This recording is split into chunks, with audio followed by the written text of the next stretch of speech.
going to talk to you in this lesson about sharpening backbents, and here's a backbent gouge. Very strange looking tool.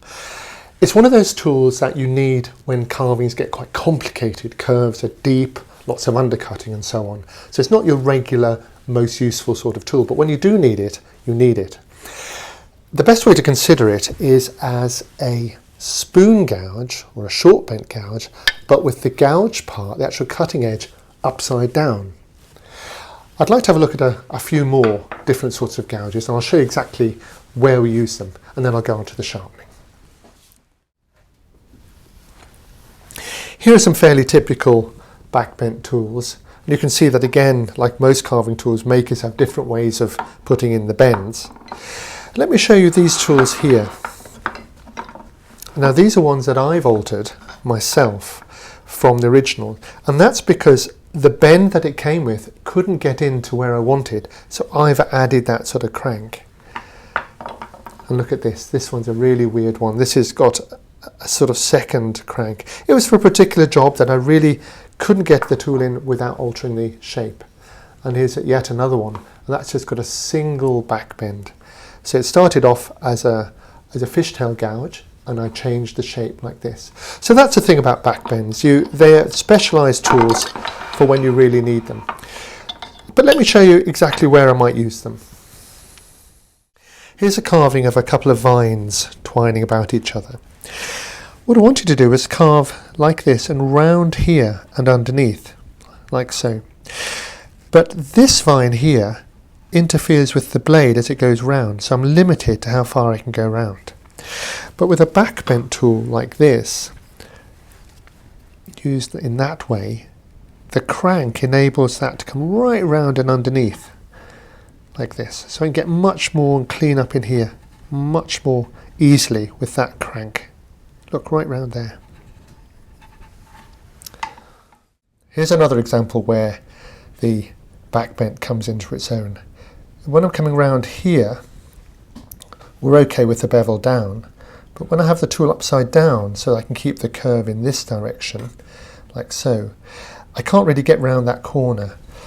But the backbent, which is like that gouge upside down, will easily go round like this. And in fact you can carry on right underneath this overhanging part. So that's one good place where you'd find the backbent comes into its own. So here's how you sharpen a backbent gouge. Essentially it's sharpened the same as an ordinary gouge, and you can imagine that this is a gouge coming straight out, and that's the angle you want to sharpen at. But you can see that in order for me to get that angle, I have to drop the handle here, because if I was sharpening up here, then that would be too high an angle. So I'm down there like that, imagining an ordinary gouge going through here. So just as with an ordinary gouge, it's going backwards and forwards at that angle. So I'd be holding the gouge like so, probably a couple of fingers like that, and going backwards and forwards like this. Then when I've created the burr on the what is the inside, the concave part, I'll take that off with a slipstone. What I'm not doing is creating an inside bevel. There's no inside bevel on this tool. So I'm just taking off the burr here, and perhaps checking it again here. So that's essentially how you're sharpening it. The stropping is a little tricky in that you have the same problem because the handle is too low. So if I was to try and strop it like an ordinary gouge, the chances are this crank is going to just rub on the leather.